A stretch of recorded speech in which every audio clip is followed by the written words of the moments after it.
ইন্তিকাল করেছেন। যদি কোনো ব্যক্তি ইলমে দিন শিক্ষা করতে যেতে যেতে রাস্তাতে মেরে যায়, এখনো ইলমে দিন শিক্ষার জায়গায় পৌঁছায়নি, প্রতিষ্ঠানে পৌঁছায়নি, মহান রব্বুল আলামিন তাকে শহীদের দরজা দান করে। জোরে বলেন সুবহানাল্লাহ।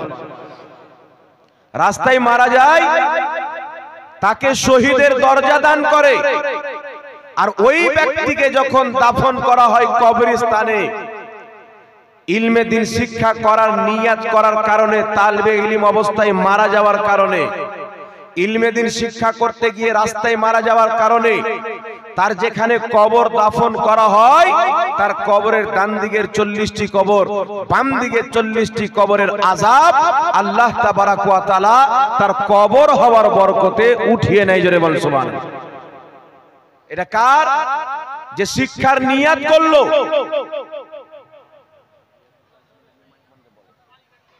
যে শিক্ষার নিয়াত করলো, তার ডান দিক বাম দিকের 40টি কবরের আযাব বন্ধ।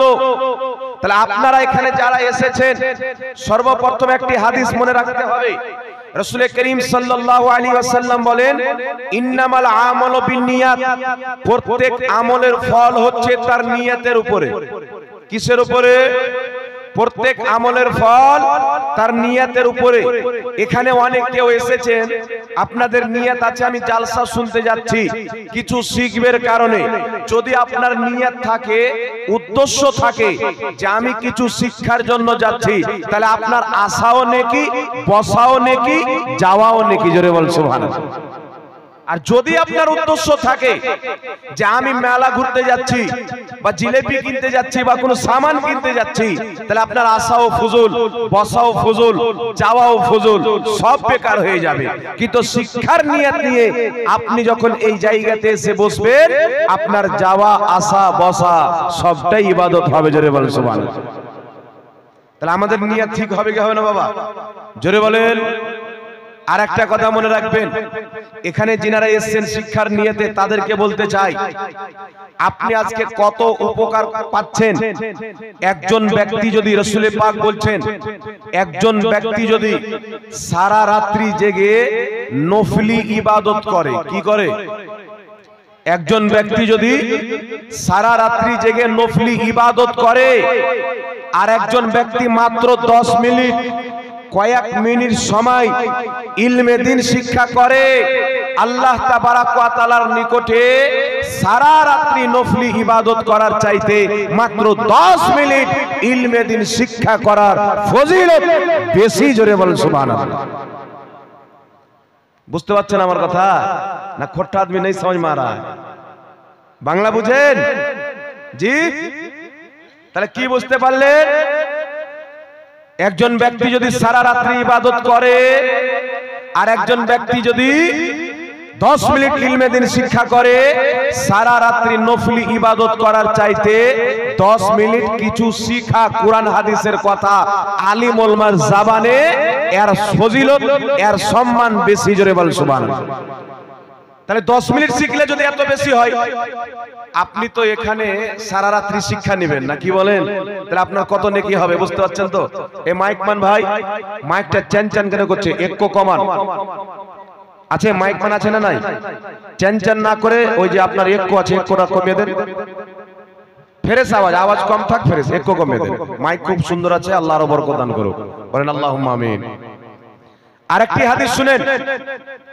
আরেকটি হাদিস হচ্ছে, নবী পাক সাল্লাল্লাহু আলাইহি ওয়াসাল্লাম বলেন যে 3টি জিনিসের দিকে তাকানো ইবাদত। কয়টি জিনিসের দিকে? 3টি জিনিসের দিকে তাকানো ইবাদত। সাহাবা জিজ্ঞাসিত হলেন, ইয়া রাসূলুল্লাহ, ইয়া হাবিবাল্লাহ, যে 3টি জিনিসের দিকে তাকানো ইবাদত, ওই 3টি জিনিস কি? নবী পাক সাল্লাল্লাহু আলাইহি ওয়াসাল্লাম বললেন, সর্বপ্রথম হচ্ছে আল্লাহর কাবার দিকে তাকানো ইবাদত। জোরে হবে না সুবহানাল্লাহ? কাবার দিকে তাকানো ইবাদত। দ্বিতীয় নাম্বার সাহাবা জিজ্ঞাসা করলেন, নবী পাক সাল্লাল্লাহু আলাইহি ওয়াসাল্লাম বললেন, দ্বিতীয় নাম্বার হচ্ছে পিতা এবং মাতা উভয়ের চেহারার দিকে তাকানো ইবাদত। সুবহানাল্লাহ বলবেন না? তাহলে সামনে বসেছেন কেন? এখানে বসলে বাবা বলতে হবে। দ্বিতীয় নাম্বার মা বাপের চেহারার দিকে তাকানো ইবাদত। আর কত বড় ইবাদত, সুবহানাল্লাহ। রাসূল পাক বলছেন কোন বান্দা যদি, কোন সন্তান যদি মহব্বতের নজরে, প্রেমের নজরে, ভালোবাসার নজরে নিজের পিতামাতার চেহারার দিকে একটি বার তাকায়, রাসূল আমার বলছেন তাকে একটা কবুল হজের সওয়াব দেওয়া হবে। সাহাবা বলছেন হুজুর কেউ যদি দুইবার তাকায়, রাসূল আমার বলছেন দুটি কবুল হজের সওয়াব দেওয়া হবে। কেউ যদি তিনবার তাকায়, তিনটি কবুল হজের সওয়াব দেওয়া হবে। তার কারণে রাসূল পাক বলছেন এক নাম্বার কাবার দিকে তাকানো ইবাদত, দ্বিতীয় নাম্বার মা বাপের চেহারার দিকে তাকানো ইবাদত, তৃতীয় নাম্বার রাসূল পাক বলছেন সুন্নি আলিম ওলামার চেহারার দিকে তাকানো ইবাদত। জোরে বলেন সুবহানাল্লাহ। তাহলে আপনি এখানে যতক্ষণ বসে থাকবেন অনেক রকমের মাওলানাকে দেখবেন, না কি বলেন? আলিম ওলামার বয়ান শুনবেন। রাসূল পাক বলছেন যেই ব্যক্তি আলিমের মজলিসে বসলো ওই ব্যক্তি আমি রাসূলের মজলিসে বসলো। জোরে বলেন সুবহানাল্লাহ। কারণ আলিম নিজের পক্ষ থেকে কিছু বলবে না, যা বলবে আল্লাহ আল্লাহ রাসূলের পক্ষ থেকে বলবে। জোরে বলেন সুবহানাল্লাহ। তাই বিরাদর ইসলাম আর একটু মনোযোগ সহকারে শ্রবণ করেন, আমার দিকে লক্ষ্য করে শুনবেন। আজকে আমি আয়াতে কারিমা তিলাওয়াত করেছি। আল্লাহ পাক বলছেন ইহদিনাস সিরাতাল মুস্তাকিম, আমাদেরকে দোয়া করতে শিখাচ্ছেন আল্লাহ আমাদেরকে সঠিক পথে চালাও। দ্বিতীয় নম্বর আল্লাহ বলছেন গায়রিল মাগদুবি আলাইহিম ওয়ালাদ-দাল্লিন, আরেকটি দোয়া আল্লাহ শিখিয়েছেন আল্লাহ আমাদেরকে ওই পথে চলায়ও না যেটা বেঠিক পথ, পথভ্রষ্টদের পথ, শয়তানদের পথ। মানে কুরআন পাকে যে পথ বয়ান করা হয়েছে ওই পথটি হচ্ছে দুটো পথ। কটে পথ? এই মা বললাম না যেখানে আসবেন না, আপনাদের লজ্জা শরম নাই? জালসা দেখছেন, এখানে আসছেন কেন বক্তাদের সামনে? পর্দার আড়ালে থাকেন, মহিলা মানে পর্দা, খবরদার এখানে আপনারা আসবেন না। যাই হোক বিরাদর ইসলাম, আল্লাহ তাবারাক ওয়া তাআলা পবিত্র কোরআনে দুটি পথের কথা বলেছেন। কটি পথ? জোরে বলেন। এই আমার দিকে তাকান, কটি পথ? দুটি পথ। আল্লাহ বলছেন একটি হচ্ছে সঠিক পথ, একটি বেঠিক। একটি পথ যেটি পথভ্রষ্টদের, আরেকটি রাস্তা হচ্ছে যে রাস্তাটা হচ্ছে হেদায়েত প্রাপ্ত বান্দাদের রাস্তা। তারা কারা? আমার আল্লাহ বলেছেন আনআমাল্লাহু আলাইহিম মিনান নাবিয়িনা ওয়াস সিদ্দিকিনা ওয়াস শুহাদা ওয়াস সালিহিন। আল্লাহ পাক বলছেন নবীদের রাস্তা আমি আল্লাহর রাস্তা, সাহাবীর রাস্তা আমি আল্লাহর রাস্তা, শহীদদের রাস্তা আমি আল্লাহর রাস্তা, পীর পয়গম্বরদের রাস্তা আমি আল্লাহর রাস্তা। জোরে বল সুবহানাল্লাহ। এই চার শ্রেণীর ব্যক্তিদের রাস্তা আল্লাহ পাকের রাস্তা। তারপরে চলে আসেন পথভ্রষ্টদের একটা রাস্তা রয়েছে। কারণ দুনিয়াতে বিরাদর ইসলাম একটা ভালো দিক আছে, একটা এই আপনারা কোন দিকে তাকাচ্ছেন? আপনারা উঠে যান তো এখান থেকে, ওই মুরব্বী বাবুরাকে এখানে বসতে দেন। এদিক ওদিক তাকায়েন না, যদি শুনেন তো শোনাবো বাবা, না হলে চলে যাব। জি এদিক ওদিক কেন তাকাচ্ছেন আপনারা? কত বড় বড় মৌলবীরাকে টাকা দিয়ে দিয়ে আনিয়েছেন আপনারা, 10,000 দিয়ে, 15,000 দিয়ে, 12,000 দিয়ে, আর কথা আমার পানিতে চলে যাবে, শুনিয়ে লাভ আছে? জি চোখা করে দেখেন, পলক কম মন করবেন, কম। বুঝতে পারছেন কিনা? আপনাদের চাইতে কষ্ট আমাদের হচ্ছে। এখানে আমরা 1.5 ঘন্টা বক্তব্য রাখবো, কষ্ট কার হবে? আপনারা তো বসে বসে শুনবেন না, কি বলছেন? জি একটু লক্ষ্য করে শুনেন। আল্লাহ তাবারাক ওয়া তাআলা পবিত্র কোরআন পাকে দুটি রাস্তার কথা বলেছেন। একটি হচ্ছে ভালো পথ, একটি হচ্ছে খারাপ পথ। একটি পথ আপনাকে জান্নাতে নিয়ে যাবে, আর একটি পথ আপনাকে জাহান্নামে নিয়ে যাবে। একটি পথ আপনাকে আল্লাহ পর্যন্ত নিয়ে যাবে, আর একটি পথ আপনাকে শয়তানের নিকটে নিয়ে যাবে। তাই ব্রাদার ইসলাম আমাদেরকে জানতে হবে ওই ভালো পথ কোনটি, যেই পথে চললে আমরা জান্নাত যেতে পারবো, যেই পথে চললে আল্লাহকে খুশি করতে পারবো, যেই পথে চললে মদিনার তাজদারকে খুশি করতে পারবো। তো আমার আল্লাহ বলে দিয়েছেন ওই পথ হচ্ছে আমার চার শ্রেণী বান্দাদের পথ। এক হচ্ছে নবীদের পথ, সিদ্দিকিনদের পথ, শহীদদের পথ, ওলিয়া উলিয়াদের পথ। আল্লাহ পাক বলছেন আমার নবীর পথে চলো, আমারই পথে চলে আসবে। সাহাবার পথে চলো, আমার পথে চলে আসবে। শহীদদের পথে চলো, আমার পথে চলে আসবে। আমার ওলি বান্দাদের পথে চলো, তাদের পথটাই হচ্ছে আমি আল্লাহর পথ। জোরে বল সুবহানাল্লাহ। আর একটু জোরে হবে না সুবহানাল্লাহ? তাহলে পথ কটা হলো বাবা? দুটা না? দুনিয়াতে প্রত্যেক জিনিসের ভালো মন্দ আছে না নাই? একটা ভালো আছে তো একটা মন্দ আছে। একটি জমিন আছে তো আসমান আছে, সাত তবক জমিন সাত তবক আসমান। জান্নাত আছে তো জাহান্নাম আছে, নর আছে তো নারী আছে, পুরুষ আছে তো মহিলা আছে, সন্তানের মধ্যে মেয়ে আছে তো আবার ছেলে আছে। প্রত্যেক জিনিসের মধ্যে ছেলে মেয়ে জমিন আসমান দুটো দিক আছে কি নাই? একটা ভালো রাস্তা একটা খারাপ রাস্তা আছে না নাই? একটা লোক টাইমে নামাজ পড়তে গেল, আর একটা লোক বাজারে চা খেতে গেল কিন্তু নামাজ পড়লো না। তাহলে কার পথটা ভালো? জি, যে নামাজ পড়তে গেল তার পথটা ভালো না? একটু আমার দিকে লক্ষ্য করবেন। মহান রব্বুল আলামিন পবিত্র কোরআন পাকের মধ্যে বলছেন, আমি একদম স্পিড বলে যাচ্ছি, পবিত্র কোরআন পাকে বলছেন ইন্নাদ দীনা ইনদাল্লাহিল ইসলাম। আল্লাহ বলছেন আমার নিকটে একমাত্র মনোনীত ধর্ম হচ্ছে ইসলাম ধর্ম।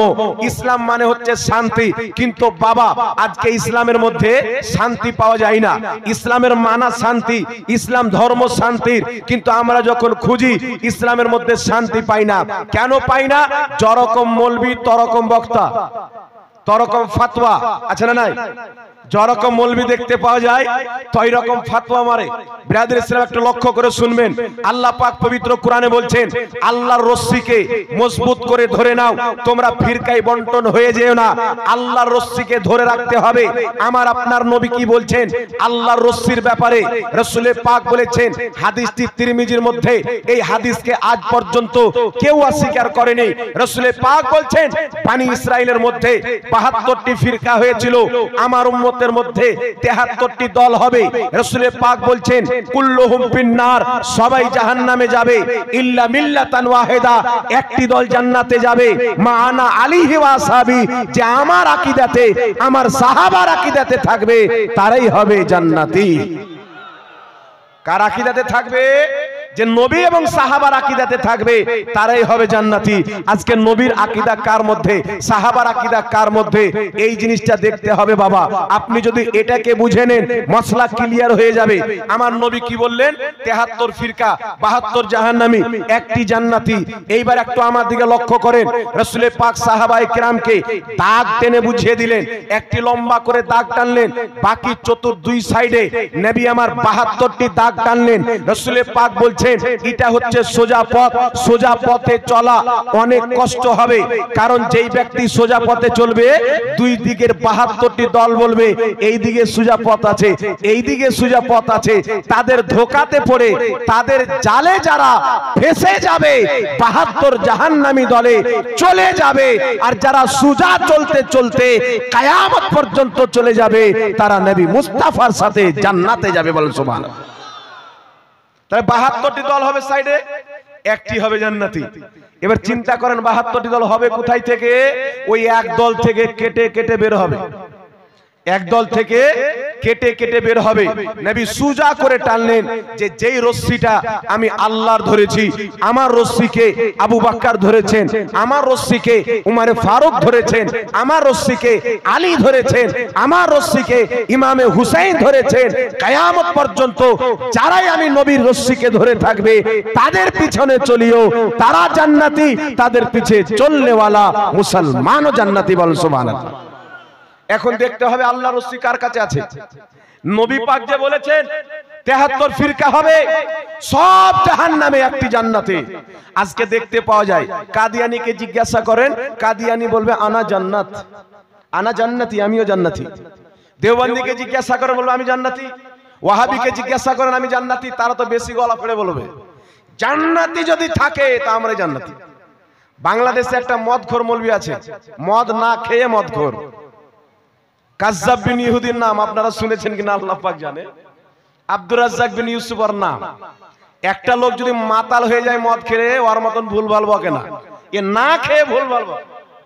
এই লোকটা বলছে দুনিয়াতে যত ইহুদি, দুনিয়াতে যত খ্রিস্টান, দুনিয়াতে যত অমুসলিম আছে, তারা যদি কোনো দলকে জান্নাতি বলে মেনে থাকে ওই দলটা হলো ওয়াহাবি আহলে হাদিস। বলেন নাউজুবিল্লাহ। যত ইহুদি, আমি বললাম শুনো, তোমাদের দলকে ইহুদি জান্নাতি বলেছে, তোমাদের দলকে নাসারা জান্নাতি বলেছে, তোমাদের দলকে বিজ্ঞান জান্নাতি বলেছে, তোমাদের দলকে কোন ডক্টর জান্নাতি বলেছে।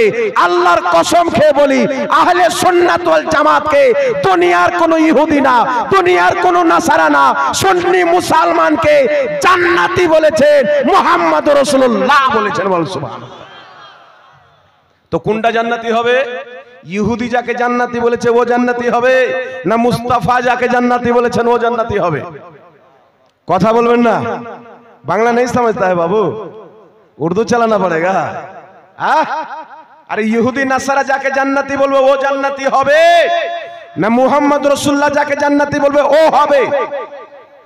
তো বলছে ইহুদি নাসারা জান্নাতি বলবে। তো ইহুদিদের মাসিহার নাম কি? লক্ষ্য করেন, ইহুদিদের মাসিহার নাম হলো দাজ্জাল। কি? দাজ্জাল কিয়ামতের পূর্বে আসবে, একটা চোখ থাকবে একটা চা থাকবে না, এক চোখের কানা থাকবে, দাজ্জাল কানা। এই দাজ্জাল বের হবে, এই দাজ্জাল হচ্ছে ইহুদিদের মাসিহা। এবার ইহুদিরা বলেছে আহলে হাদিস জান্নাতে যাবে, নাসারা বলেছে আহলে হাদিস জান্নাতে যাবে, কিন্তু নাসারাদের গুরু আহলে হাদিসদের মাসিহা যার নাম হচ্ছে দাজ্জাল। চলেন তাদের জান্নাতটা কোন জিনিস? দাজ্জাল আসবে, একদিকে মানুষকে বলবে যে আমাকে তোমরা খোদা মানো, তোমাদেরকে জান্নাত দিব। মানুষ বলবে আমাদের খোদা তো মুর্দাকে জীবিত করে আর জিন্দাকে মেরে দিতে পারে। ওই দাজ্জাল একজন জীবিত ব্যক্তিকে মেরে দিবে, একজন মরা ব্যক্তিকে জিন্দা করে দিবে, বলবে আমাকে খোদা মানো, তোমাকে জান্নাত দিব। যেই ব্যক্তি ওকে খোদা মানবে তার জান্নাতে পাঠাবে, যেই ব্যক্তি ওকে খোদা মানবে না তাকে তার জাহান্নামে পাঠাবে। আর দাজ্জালের জান্নাত হলো আসলে জাহান্নাম, দাজ্জালের জাহান্নাম হলো আসলে জান্নাত। তো ইহুদির জান্নাত হলো জাহান্নাম, নাসারার জান্নাত হলো জাহান্নাম। আর বাংলাদেশের খ্যাপা মৌলবি বলছে যে জান্নাতে আমরা যাব, ইহুদি বলেছে নাসারা বলেছে, কিন্তু আমরা দেখতে পাই ইহুদি নাসারার জান্নাত হলো আসলে খোদার জাহান্নাম। তো তোমরা খোদার জাহান্নামে যাবে, সুন্নি মুসলমান খোদার জান্নাতে যাবে।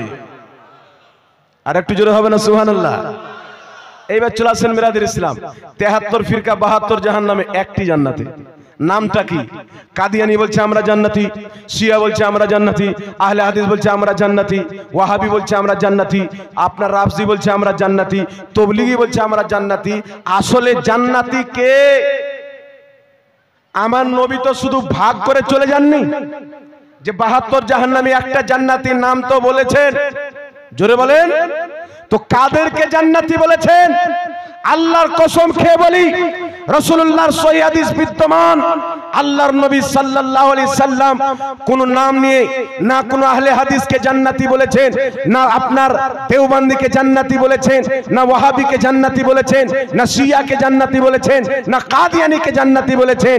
দয়ার নবী মায়ার নবী নবীজি সাল্লাল্লাহু আলাইহি সাল্লাম যেই দলকে জান্নাতি বলেছেন, আমার আপনার নবী বলছেন যেই দল জান্নাতে যাবে ওই দল আহলে হাদিস হবে না, দেওবন্দি হবে না, ওয়াহাবি হবে না। মুস্তাফা বলছেন যিনাকে আল্লাহ জান্নাতের মালিক বানিয়েছেন, আমার আপনার নবী বলছেন যেই দল জান্নাতে যাবে ওই দলের নাম হলো আহলে সুন্নাত ওয়াল জামাত, সুন্নি জামাত। জোরে বল সুবহানাল্লাহ।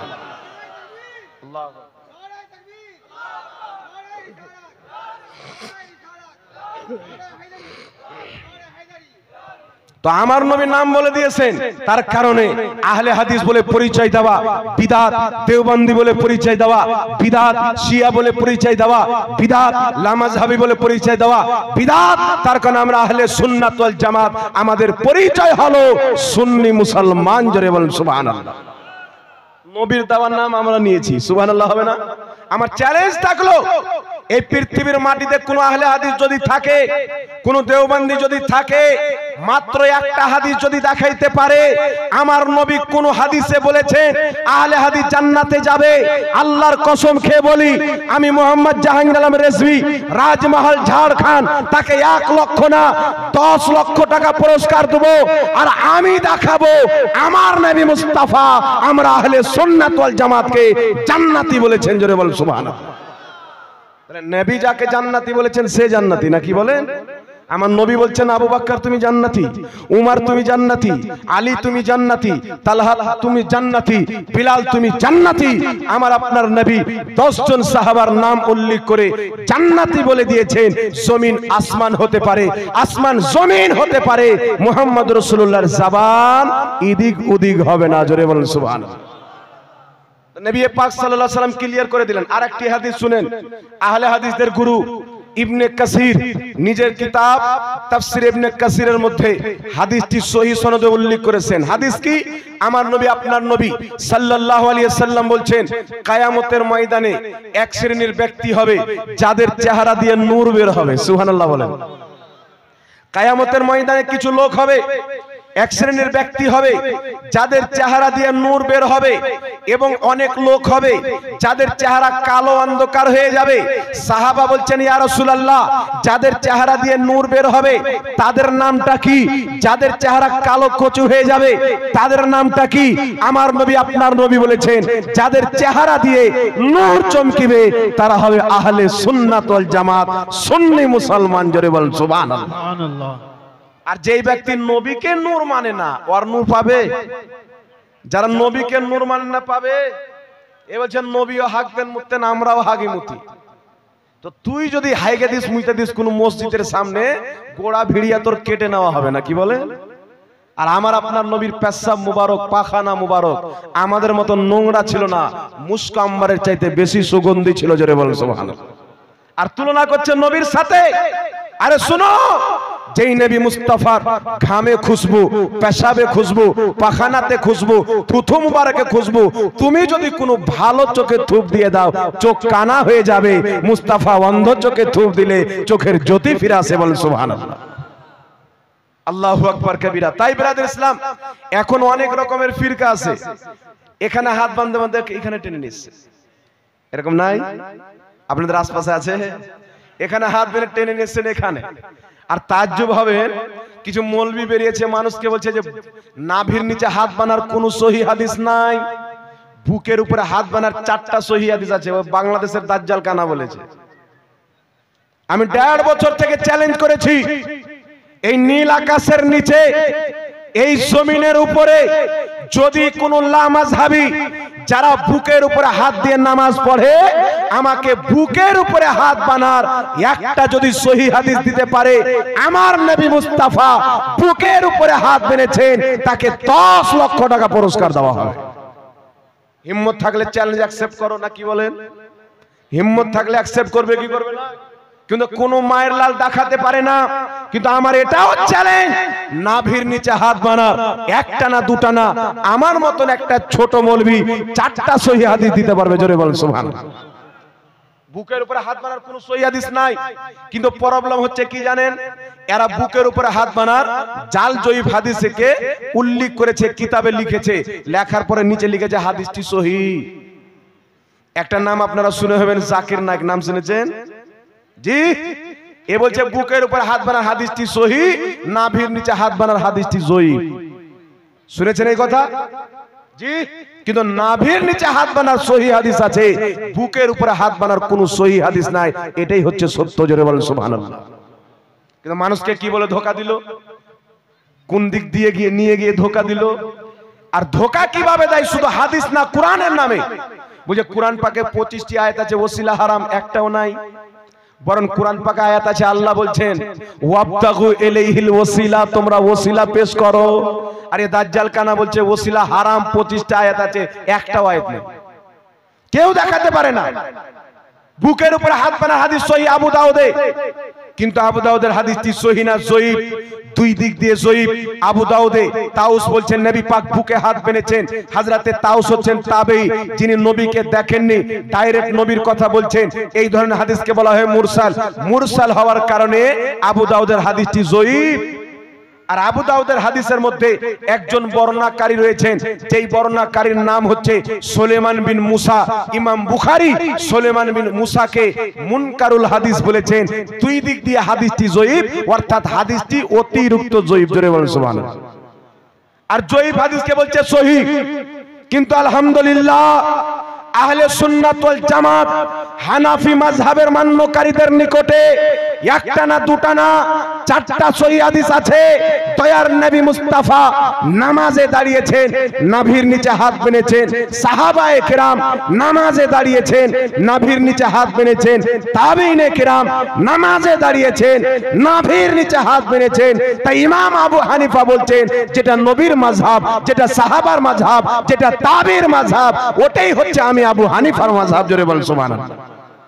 এখন আপনাদেরকে তিনটি হাদিস শোনাবো নাভির নিচে হাত বাঁধার, তিনটি সহিহ হাদিস। প্রথম হাদিস মুসান্নাফে ইবনে আবি শাইবা, যেই হাদিসটিকে আপনার মুসান্নাফে ইবনে আবি শাইবার মধ্যে ইমাম ইবনে আবি শাইবা লিখেছেন। ইমাম ইবনে আবি শাইবাকে তিনি হচ্ছেন ইমাম মুসলিমের শিক্ষক, ইমাম বুখারীর শিক্ষক। একটু লক্ষ্য করে শুনবেন, যিনি মুসলিম শরীফ লিখেছেন তিনার ওস্তাদ, যিনি বুখারী লিখেছেন তিনার ওস্তাদ ইমাম ইবনে আবি শাইবা হাদিসটিকে উল্লেখ করেছেন। যেই হাদিসটিকে ইমাম নিবাবী রাহমাতুল্লাহ আলাইহি সহিহ বলেছেন, যে হাদিসটিকে ইমাম কুতুবুগা রাহমাতুল্লাহ আলাইহি সহিহ বলেছেন। হাদিসটি কি? হাদিসের বর্ণনাকারী হযরতে আলকামা ইবনে ওয়াইল ইবনে হুজুর নিজের পিতা থেকে বর্ণনা করছেন।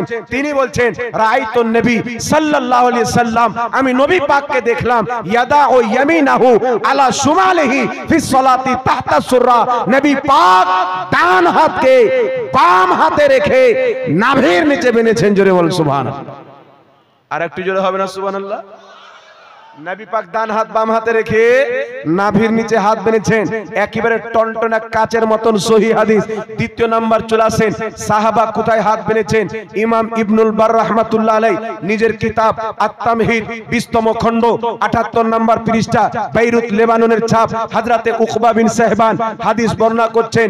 তিনি বলছেন ফাসাল্লি লিরাব্বিকা ওয়ানহার, কুরআন পাক সূরাতুল কাউসারের উক্ত আয়াতের তাফসিরে হযরতে আলী বলেছেন যে নামাজে হাত বাঁধার নিয়ম হলো তুমি ডান হাতকে বাম হাতে রেখে ফি সালাতি তাহতা সুররা, নামাজে নাভির নিচে বাঁধবেন। জোরে বল সুবহানাল্লাহ। আর একটু জোরে বলতে হবে সুবহানাল্লাহ। তাহলে নামাজে হাত কোথায় বাঁধবো? বুকের উপরে না নাভির নিচে? জোরে বলেন। নবী বাঁধছেন নাভির নিচে, সাহাবা বাঁধছেন নাভির নিচে। বিশ্ববিখ্যাত তাবেঈ যিনি নিজের চোখে সাহাবাকে দেখেছেন হযরতে ইব্রাহিম নাখঈ রাহমাতুল্লাহ আলাইহি, তিনার হাদিস কোন কিতাব? মুসান্নাফে ইবনে আবি শাইবা হাদিস নাম্বার 3939। ইব্রাহিম নাখঈ বলছেন নামাজে হাত বাঁধার নিয়ম হলো ডান হাতের কবজি বাম হাতের কবজির উপরে রেখে ফি সালাতি তাহতা সুররা, নামাজে নাভির নিচে বাঁধতে হবে। তাই ইমামে আযম আবু হানিফা বলছেন নবী নাভির নিচে হাত বেঁধেছেন, সাহাবা নাভির নিচে হাত বেঁধেছেন, তাবেঈন নাভির নিচে হাত বেঁধেছেন। আমি আবু হানিফার মাযহাব হলো নামাজে নাভির নিচে হাত বাঁধা হচ্ছে সুন্নাত। জোরে বল সুবহানাল্লাহ। কালকে কোন ঈমান চোর আসবে আপনাকে বলবে যে নাভির নিচে হাত বাঁধার কোনো সহিহ হাদিস নাই, তাহলে কন্টাক্ট আমাদের সাথে করতে হবে। বুঝতে পারছেন? মানে পোস্টমর্টম সবার দ্বারাই সম্ভব না। জ্বর হয়েছে গ্রামে যাবেন, ডক্টরের কাছে জ্বর হয়েছে ওষুধ দিয়ে দিবে, পেটে লাগছে ওষুধ দিয়ে দিবে, পারবে কি পারবে না? কিন্তু যখন কোনো অপারেশনের খবর আসবেন মালদা, দিশাহারি না কি বলেন, সনস্কান, এরকম হসপিটালে যেতে হবে না কি বলেন? তার কারণে আপনাকে কেউ যখন বলবে নাভির নিচে হাত বাঁধার হাদিস নাই, বলে বেটা চলাই একবার বস। কোথাকার আছে বলে বুকের উপরে, বলে 10 লাখ টাকা পাবে যদি জাহাঙ্গীর মৌলভীর সাথে বসে যাস। ওকে ওই দিনই দেখবেন, আর বেঁচে থাকা অবধি আর দেখতে পাবেন না। বুঝতেন? আমাদের নাম নিলে ওজোর উজু ভেঙে যায়। আমাদের নাম নিলে শুধু উজু ভাঙে না, আমাদের নাম নিলে ওরা আরো যে কি ভেঙে যায় আল্লাহ পাক জানে। তার কারণে বিরাদর ইসলাম, বুকের উপরে হাত বাঁধার কোনো সহিহ হাদিস নাই। যদি থাকে বাংলার মাটিতে কোন আহলে হাদিস যদি নিজের অরিজিনাল বাপের সন্তান থাকে, একটা হাদিস দেখাক না দেখি, না কি বলেন? হিম্মত থাকলে আমার বক্তব্যের প্রতিবাদ করে দেখাও। যেমন বুকের উপরে হাত নবী পাক বেঁধেছেন সহিহ হাদিসে আছে। কিয়ামত তো আসতে পারে, দেখাতে পারে না, কিন্তু সুন্নি মুসলমান দেখাবে নাভির নিচে হাত বাঁধতে হবে। জোরে বল সুবহানাল্লাহ। এবার চলে আসেন বিরাদর ইসলাম, নামাজে নাভির নিচে হাত বাঁধলাম। এবার আপনাদের সম্মুখে একটু এগিয়ে যাই। নামাজে আমরা যে আমিন বলি, আসতে বলি না? জোরে বলেন। কিছু লোক আবার জোরে বলে। আপনাকে কেউ হাদিস দিতে পারে, একটি কথা মনে রাখবেন, নবী পাক সাল্লাল্লাহু আলাইহি সাল্লাম আমিন জোরে বলেছেন। আস্তেও বলেছেন, জোরে বলারও হাদিস আছে, আস্তে বলারও হাদিস আছে। ইমাম বদরুদ্দিন আইনি বুখারী শরীফের সারা উমদাতুল কারীর মধ্যে লিখেছেন, অনেক সাহাবায়ে কেরামও বলেছেন, কি বলেছেন? আমার নবী আপনার নবী সাল্লাল্লাহু আলাইহি সাল্লাম এই জন্য জোরে আমিন বলেছেন যেন সাহাবায়ে কেরাম জেনে নেয় যে নামাজের মধ্যে ওয়ালা দল্লিন বলার পরে আমিন বলতে হয়। ওয়ালা দল্লিন বলার পর আমিন বলতে হয়, এটা যেন সবাই জেনে নেয়। বুখারীর মধ্যে হাদিস, রাসূল পাক বলছেন, ইমাম যখন বলবেন ওয়ালা দল্লিন কুলু আমিন, তোমরা সবাই আমিন বলো। নবী পাক বলছেন, যেই ব্যক্তি আমিন ওয়ালা দল্লিন যখন ইমাম বলবে তোমরা আমিন বলো, তোমাদের আমিন আর ঈমানের আমিন বলা, তোমাদের আমিন আর ফেরেশতার আমিন বলা যদি এক হয়ে যায়, আল্লাহ তোমাদের মাগফিরাত করে দেবে। বলেন সুবহানাল্লাহ। নবী পাক বলছেন, ইমাম যখন ওয়ালা দল্লিন বলবে তোমরা আমিন বলো। কেন? রাসূল পাক বলছেন ওই সমাতে ফেরেশতাও আমিন বলে থাকে, ওই সমাতে ফেরেশতাও আমিন বলে থাকে, তোমরাও আমিন বলো। তোমাদের আমিন আর ফেরেশতার আমিন যদি এক হয়ে যায়, আল্লাহ তোমাদের মাগফিরাত করে দিবেন। আচ্ছা বলেন তো ভাই, আমরা ফেরেশতার আমিন শুনতে পাই? ফেরেশতা জোরে আমিন বলেন, আস্তে আমিন বলে? এই জোরে বলেন, জোরে বলেন, আস্তে বলে? তাহলে ফেরেশতার মতন আমিন কাদের হয়? যারা আমিন বলে চিল্লাই না, যারা আস্তে আমিন বলে। কাদের ফেরেশতার মতন হয়? যারা আস্তে আমিন বলে। তো নবীর হাদিস অনুযায়ী যারা আস্তে আমিন বলে তাদেরই গুনাহ ক্ষমা হয়। আল্লাহু আকবার কবিরা। একটু ধ্যান দিয়ে শুনবেন, আবু দাউদে হাসান পর্যায়ের হাদিস, নবী পাক জোরে আমিন বললেন। ইমাম বদরুদ্দিন আইনি বুখারী শরীফের সারা উমদাতুল কারীর মধ্যে লিখছেন, নবী পাক এই জন্য জোরে আমিন বলেছেন যেন সাহাবায়ে কেরাম জেনে নেয় ওয়ালা দল্লিনের পরে আমিন বলতে হয়। যখন সাহাবায়ে কেরাম আমিন বলা শিখে নিলেন, সারা জীবন আমার নবী আপনার নবী আস্তে আমিন বলেছেন। হাদিসটি নিয়ে যান তিরমিজি শরীফের মধ্যে হাদিস, হাকিম আল মুস্তাদরাকের মধ্যে হাদিস, মুসনাদে আহমদের মধ্যে হাদিস। মুসনাদে আহমদের যেই পৃষ্ঠায় হাদিসটি আছে সেই পৃষ্ঠার হাসিয়ার মধ্যে ইমাম মালিকের উক্তি উল্লেখ করা হয়েছে। যেই ইমাম মালিক 10 লক্ষ হাদিসের হাফিজ ছিলেন, তিনি বলছেন হাদিসটি সহিহ। ইমাম হাকিম রাহমাতুল্লাহ আলাইহি বলছেন হাযা হাদিসুন সহিহুন আলা শারতিল মুসলিম, মুসলিমের শর্ত অনুযায়ী হাদিসটি সহিহ। হাদিসটি কি? হযরতে আলকামা ইবনে ওয়াইল ইবনে হুজুর নিজের পিতা থেকে বর্ণনা করেন। তিনি বলছেন কারাআ, নবী সাল্লাল্লাহু আলাইহি সাল্লাম নবী পাক পাঠ করলেন গায়রিল মাগদুবি আলাইহিম ওয়ালা দাল্লিন ফাকালা আমিন খাফাদা বিহা সাউতাহু। নবী পাক ওয়ালা দাল্লিন পাঠ করার পরে আমিন বললেন, জোরে না, খাফাদা বিহা সাউতাহু, নিজের আওয়াজকে নীরবে রাখলেন। জোরে বলেন সুবহানাল্লাহ। নিজের আওয়াজকে আস্তে রাখলেন, নীরবে রাখলেন। এটাই কারণ যে আমার আপনার নবী শিক্ষা দেওয়ার জন্য কয়েকবার জোরে আমিন বলেছেন, বাকি সারা জীবন আস্তে আমিন বলেছেন। তো যেটা শিক্ষা দেওয়ার জন্য বলেছেন ওটা সুন্নাত হবে না যেটা সারা জীবন করেছেন ওটা সুন্নাত হবে? কথা বলেন। এখানে উলামায়ে কেরাম বসে আছেন, যেটা সারা জীবন হবে ওটা হবে নবীর সুন্নাত। আচ্ছা বলেন তো বাবা, আমি আপনাকে শিখিয়ে দিচ্ছি যে নামাজ যখন পড়বেন এত দূর হাত তুলবেন, আল্লাহু আকবার, এইভাবে বাঁধবেন। তো এটা কি আমার নামাজ পড়া হয়ে গেল না শিক্ষা দেওয়া হলো? জোরে বলে, শিক্ষা দেওয়া হলো না? আর আমি যখন ফজরের টাইমে দাঁড়িয়ে যাব তখন ওটা নামাজ পড়া হবে। তো ওটা দলিল হবে, শিক্ষাটা দলিল হবে না। তো নবী জোরে আমিন বলে শিক্ষা দিয়েছেন, ওটা দলিল না। নবী আস্তে আমিন বলেছেন, ওটাই হচ্ছে নবীর সুন্নাত। তাই আমরা সুন্নি মুসলমান। জোরে বলেন সুবহানাল্লাহ। এবার চলে আসেন বিরাদ ইসলাম মুজামুল কবির লিতাবরানির মধ্যে হাদিস। হাদিসটি কি? হযরতে আব্দুল্লাহ ইবনে মাসউদ রাদিয়াল্লাহু তাআলা আনহু বলছেন, হাদিসটি সহিহ সনদে বর্ণিত হয়েছে। কি বলছেন?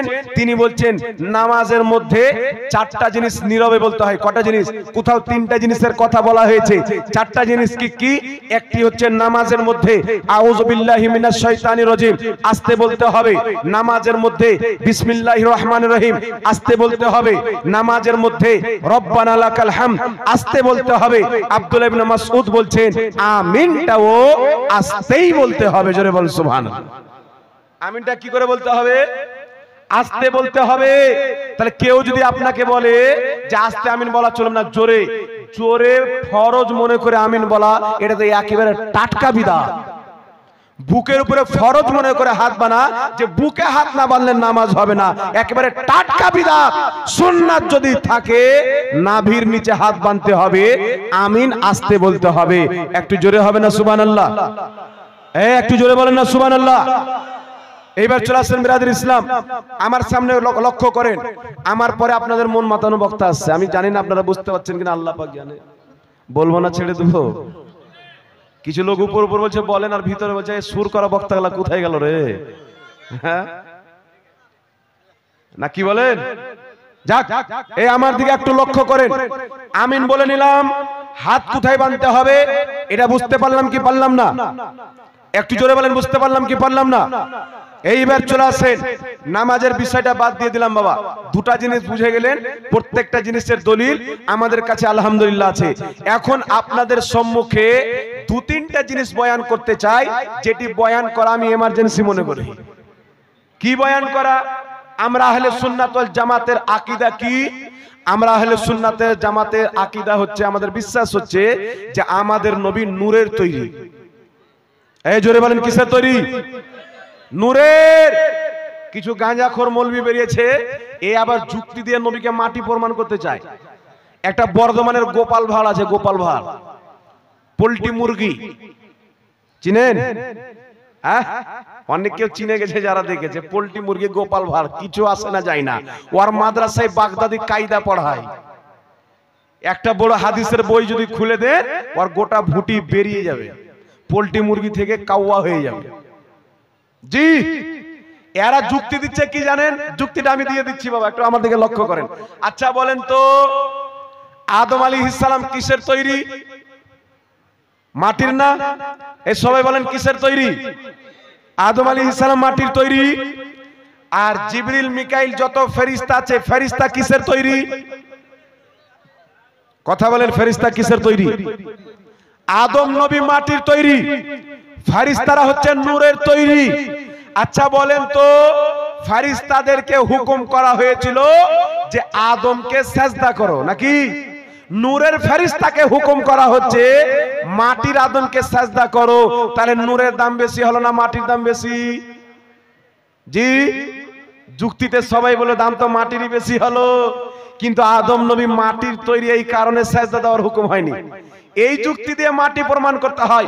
আদম আলাইহিস সালাতু ওয়াস সালাম আল্লাহর নবী, তাই সেজদা করার হুকুম হয়েছে, মাটির তৈরি তাই নয়।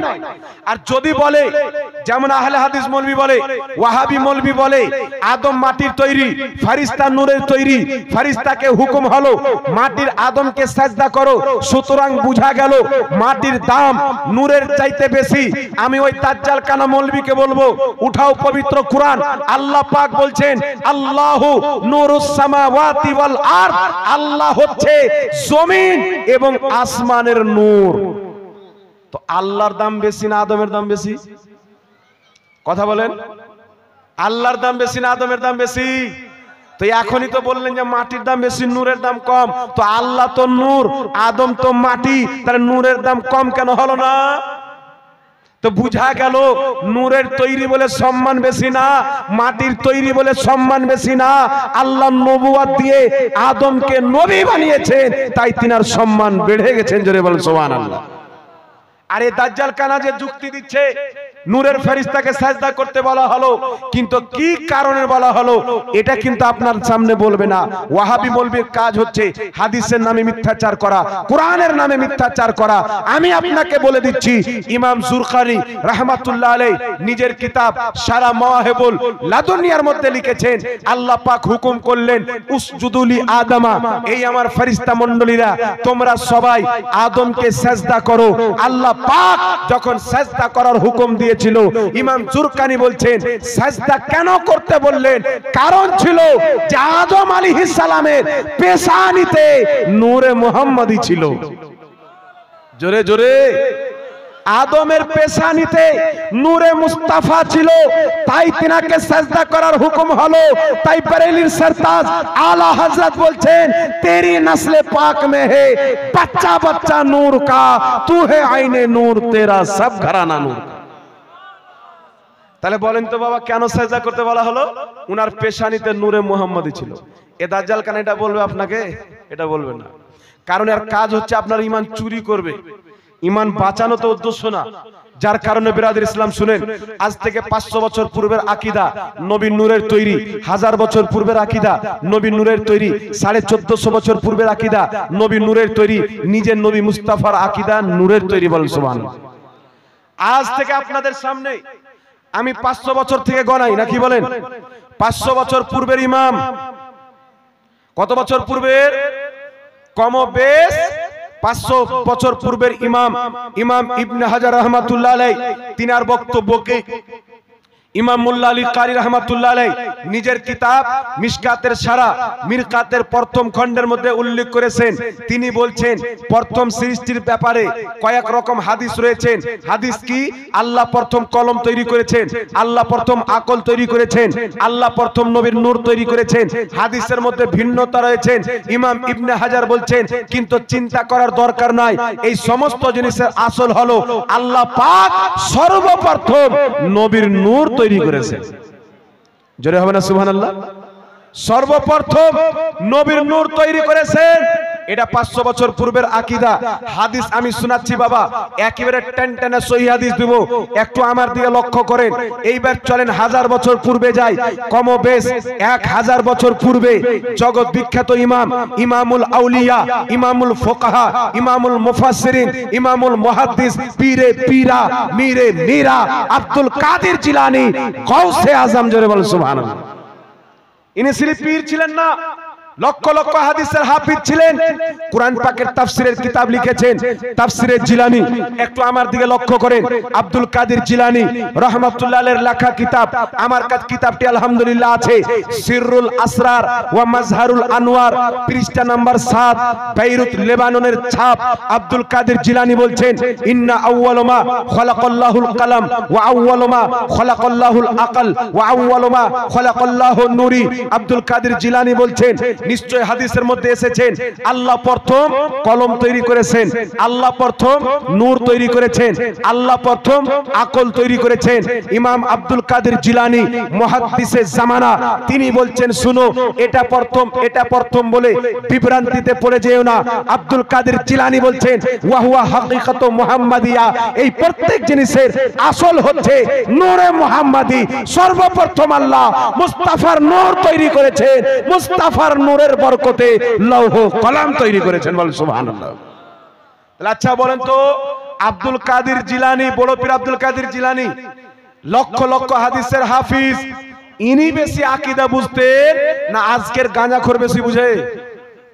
কথা হবে না? আব্দুল কাদের জিলানী বেশি জ্ঞানী ছিলেন না আজকের কিছু মূর্খ বক্তারা জ্ঞানী বেশি?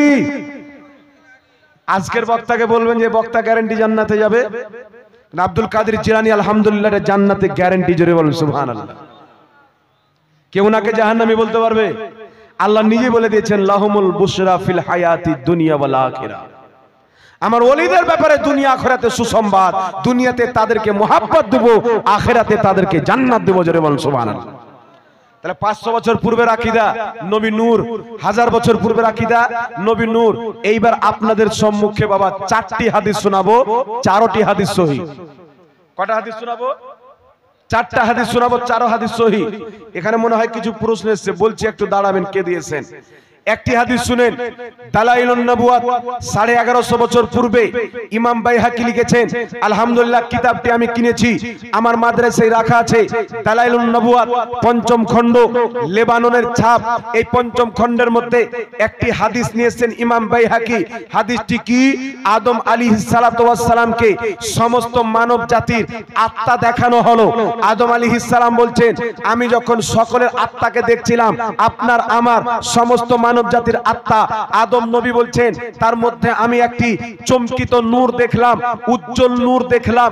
দেখার পরে জিজ্ঞাসা করলাম ইয়া রব্বি মান হাযা, ওগো আমার রব এই নূরটা কে, এত কেন চমকায়? আল্লাহ পাক বলেছিলেন হাযা ইবনুকা আহমদ, এটা হচ্ছে তোমার ছেলে আহমদ।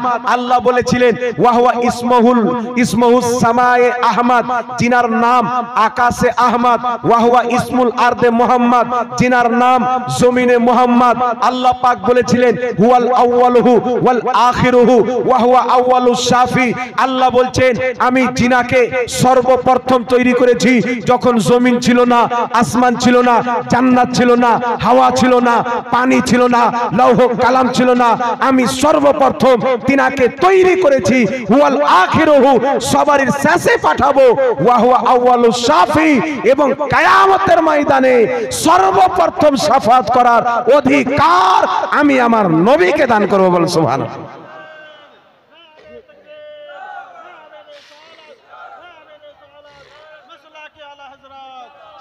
এই হাদিসের ব্যাপারে আমি কি বলবো? আহলে হাদিসদের গুরু নাসিরউদ্দিন আলবানী সিলসিলাত আহাদিসের দইফার মধ্যে বলছে এই হাদিসের সকল বর্ণনাকারী বুখারী মুসলিমের বর্ণনাকারীর মতন এই হাদিসের সনদ হচ্ছে হাসান। জোরে বল সুবহানাল্লাহ। কি সনদ বলেছেন? হাদিসটি অ্যাকচুয়ালি সহিহ, কিন্তু সে হাসান বলেছে। হাসান বললেও আমাদের আকীদা প্রমাণ হয়ে যায়, কারণ ইমাম নববী বলেছেন হাসান হাদিস ইসলামের দলিল। ইমাম আহমদ বিন হাম্বল 10 লক্ষ হাদিসের হাফিজ বলেছেন হাসান হাদিস ইসলামের দলিল।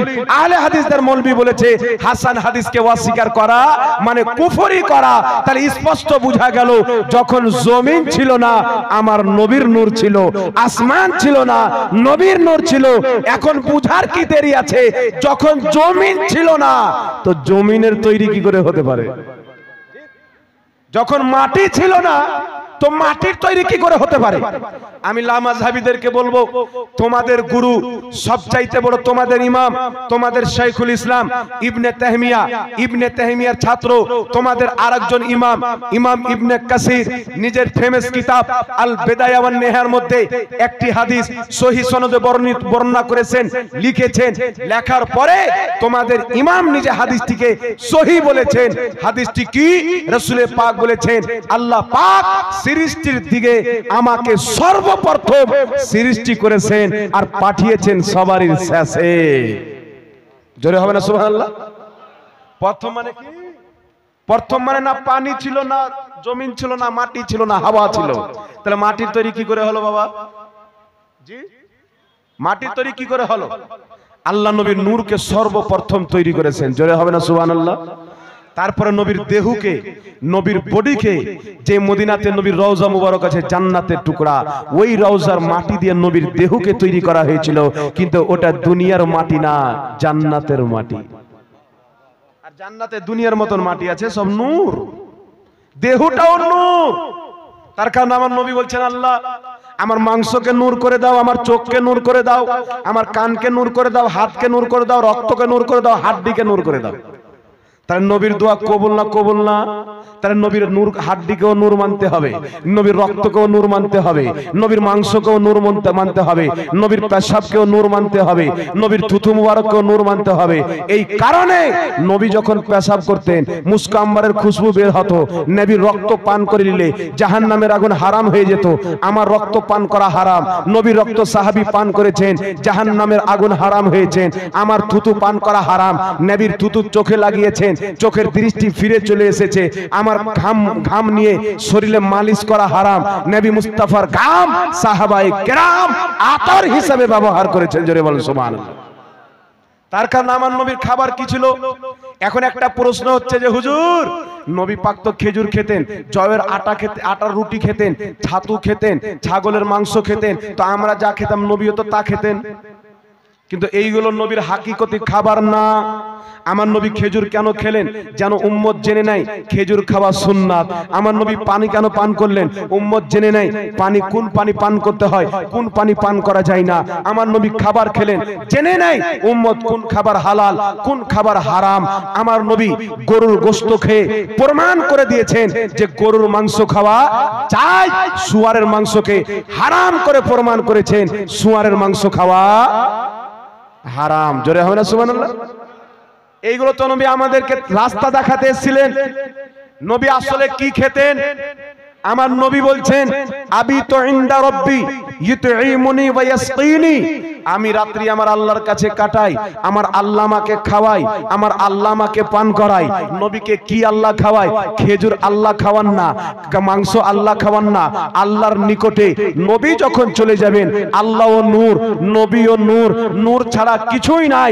নবী বলছেন আল্লাহ খাওয়ায়, আল্লাহ পান করায়, অর্থাৎ আমার আসল খাবার হলো নূর। আমার আসল খাবার হলো নূর। তার কারণে নবী পাক সাল্লাল্লাহু আলাইহি সাল্লাম বলেছেন আউয়ালু মা খালাকাল্লাহু নূরি, আল্লাহ সর্বপ্রথম আমার নূর তৈরি করেছেন। জোরে বলেন সুবহানাল্লাহ। এই হাদিসটি অনেক কিতাবের মধ্যে পেয়ে যাবেন। সকলের গ্রহণযোগ্য মুহাদ্দিস ইমাম আব্দুল হক মুহাদ্দিস তেহলভী আল বুখারী রাহমাতুল্লাহ আলাইহি নিজের কিতাব মাদারিজুন নবুওয়াতের মধ্যে আউয়ালু মা খালাকাল্লাহু নূরি, এই হাদিস সহিহ আছে। তিনি বলছেন আউয়ালু মা খালাকাল্লাহু নূরি, নবী বলেছেন আল্লাহ সর্বপ্রথম আমার নূর তৈরি করেছেন। এই হাদিসটা সহিহ হাদিস। জোরে বলতে হবে সুবহানাল্লাহ। তাহলে সহিহ হাদিসে কি প্রমাণ হলো? আমাদের নবীর নূর সর্বপ্রথম। জোরে হবে না সুবহানাল্লাহ? আমাদের নবীর নূর সর্বপ্রথম। এইবার চলে আসেন বিরাদর ইসলাম, একটি হাদিস শোনাচ্ছি, যে হাদিসটা একেবারে সহিহ হাদিস। মুসান্নাফে আব্দুর রাজ্জাক জুজউল মাফকুতের মধ্যে এই হাদিসটি বর্ণিত হয়েছেন। ইমাম জুরকানি সারা মাওয়াহিবুল্লাহ দুনিয়ার মধ্যে হাদিসটিকে সহিহ বলেছেন। আব্দুল হাই লাখনবী হাদিসটিকে সহিহ বলেছেন। মাওয়াহিবুল্লাহ দুনিয়ার মধ্যে শারহে বুখারী ইমাম কাস্তালানি হাদিসটি উল্লেখ করেছেন। দেওবন্দীদের গুরু আশরাফ আলী থানভী নাশরুত তিব 11 পৃষ্ঠার মধ্যে হাদিসটিকে উল্লেখ করেছেন। আহলে হাদিসদের গুরু ওয়াহিদুস সামা নিজের কিতাব হাদিয়াতুল মাহদির মধ্যে হাদিসটি উল্লেখ করেছেন। হাদিসটি কি? জাবির রাদিয়াল্লাহু তাআলা আনহু বলছেন ইয়া রাসূলুল্লাহ, আল্লাহ সর্বপ্রথম কি তৈরি করেছেন? নবী পাক বললেন ইয়া জাবির ইন্নাল্লাহা তাআলা কাদ খালাকা, নিশ্চয় আল্লাহ তাবারাক ওয়া তাআলা তৈরি করেছেন সর্বপ্রথম কাবলাল আসিয়ায়ে, সমস্ত জিনিসের আগে, নূরুন নবিয়্যিকা, তোমার নবীর নূর, মিন নূরিহি, আপন নূর দিয়ে। জোরে বল সুবহানাল্লাহ। তোমার নবীর নূর আল্লাহ নিজের নূরের ফাইজে তৈরি করেছেন। তারপর রাসূল পাক বলছেন তখন না জান্নাত ছিল, না জাহান্নাম ছিল, না জমিন ছিল, না আসমান ছিল। আল্লাহ সর্বপ্রথম নিজের নূর থেকে আমার নূর তৈরি করলেন। আমার নূর থেকে জান্নাত তৈরি করা হয়েছে, আমার নূর থেকে লৌহ কালাম তৈরি করা হয়েছে। কুল্লু খালাইক মিন নূরিহি ওয়া আনা মিন নূরিল্লাহ, প্রত্যেক মাখলুক মুস্তাফার নূর থেকে, মুস্তাফা খোদার নূর থেকে। বল সুবহানাল্লাহ। মুস্তাফা কার নূর থেকে? এটা জোরে হবে না? আল্লাহর নূর থেকে। আর প্রত্যেক মাখলুক নবীর নূর থেকে। জোরে বলেন না সুবহানাল্লাহ। তার কারণে কেউ বলে না যে জমিনের উপরে যা আছে সব মাটি, জমিনের উপরে যা আছে সব মাটি। এই মাইক মাটি, লোহা মাটি, সব মাটি। অরিজিনালি গাছ মাটি থেকে, ফল মাটি থেকে। কিন্তু বাবা মাটি কি থেকে? সবকিছু তো জমিন থেকে, কিন্তু জমিনটা কি থেকে? এখানে আপনারা অনেক এডুকেটেড লোক বসে আছেন, জ্ঞানী গুণী লোক আছেন। আপনারা সায়েন্টিফিকের বিজ্ঞানদের তাহকিককে পড়েন। তারা রিসার্চ করতে করতে বলেছে জমিনের উপরে যা আছে, সোনা চাঁদি পাথর গহনা গাঠি মাইক ফাইক লোহা টোহা স্টিল তামা, সব মাটি থেকে। আর মাটি হচ্ছে আলো থেকে। মাটি কি থেকে? এটা বিজ্ঞানের থিওরি। মাটি হচ্ছে আলো থেকে। আলোকে আরবিতে বলা হয় নূর। ওটাই তো আমার নবী বলেছেন কুল্লু খালাইক মিন নূরি ওয়া আনা মিন নূরিল্লাহ, আমি আল্লাহর নূর থেকে, সব আমার নূর থেকে। জোরে বল সুবহানাল্লাহ। তাহলে বিজ্ঞান এটা প্রমাণ করে দিয়েছে। এবার চলে আসেন বিরাদর ইসলাম, আরেকটি হাদিস শুনিয়ে দিই, একেবারে টনটনে সহিহ হাদিস। কোন কিতাবের মধ্যে রয়েছেন? কিতাবটির নাম হচ্ছে শরফে মুস্তাফা, 1000 বছর পূর্বের কিতাব। এই কিতাবের মধ্যে হযরতে ইবনে মুবারক, হযরতে ইমাম সুফিয়ান রাহমাতুল্লাহ আলাইহি সহ হযরতে ইমামে হুসেন নিজের পিতা হযরতে আলী থেকে, হযরতে আলী বলতেছেন, কি বলছেন? হযরতে আলী বলছেন জান্নাতের আগে, জাহান্নামের আগে, জমিনের আগে, আসমানের আগে, কুল কায়নাতের আগে আল্লাহ তাবারাক ওয়া তাআলা আমার নবীর নূর তৈরি করেছেন। জোরে হবে না সুবহানাল্লাহ? আমার নবীর নূর তৈরি করেছেন। জোরে বলেন সুবহানাল্লাহ। তার কারণে কোন মৌলবী যদি যুক্তি দিয়ে বলে নবী মাটির তৈরি, মানা যাবে? নূর না, নূরকে অস্বীকার করলে মানা যাবে? দলিল দিবে কি? ইদ ক্বালা রাব্বুকা লিল মালাইকাতি ইন্নী খালিকুন বাশারান মিন তিন। আল্লাহ পাক বলেছিলেন ফেরেশতাকে, নিশ্চয় আমি একজন মানুষ তৈরি করব মাটি দিয়ে। আর আল্লাহ বলছেন কুল ইন্নামা আনা বাশারুম মিসলুকুম, হে নবী বল আমি তোমাদের মতন মানুষ। তাহলে আল্লাহ বলছেন মানুষ তৈরি করব মাটি দিয়ে, তাহলে নবী মানুষ তো মাটির তৈরি হলো কি হলো না? যুক্তি দেখছেন? কিন্তু আপনি দুনিয়ার যে কোনো তাফসিরের কিতাব পড়েন, ওয়াহাবিদের তাফসির করা তাফসিরের কিতাব তাফসির ইবনে কাসিরের মধ্যে লেখা আছে যে আল্লাহ বলেছিলেন আমি মানুষ তৈরি করব মাটি দিয়ে, ওই মানুষটা হচ্ছে আদম। কে? জোরে বলেন কে? ওই মাটিটা আদম। কিন্তু আমার আপনার নবীকে আল্লাহ সরাসরি মাটি দিয়ে তৈরি করেননি, আমার নবী মুস্তাফাকে আল্লাহ নূর দিয়ে তৈরি করেছেন। জোরে বলতে হবে সুবহানাল্লাহ। এবার চলে আসেন বিরাদর ইসলাম, আর একটা মাসআলা আপনাদের সম্মুখে ক্লিয়ার করি। মাসআলাটা হচ্ছে বাবা যে তারাবির নামাজ 8 রাকাত না 20 রাকাত? জি, আপনাদের দিয়ে কেউ 8 রাকাত পড়নেওয়ালা আছে নাকি? জি, 8 রাকাত পড়নেওয়ালা বেরিয়েছে এখন দুনিয়াতে, খবর আছে? জি, আপনাদের বাংলাতে মুর্শিদাবাদে একটা সিস্টার রাহুল আছে, এ ডিবেট করতে চাই। তা আমি বলেছি বেটা অন্য দলের লোকের সাথে না বসে একবার সুন্নিদের সাথে বসে দেখো।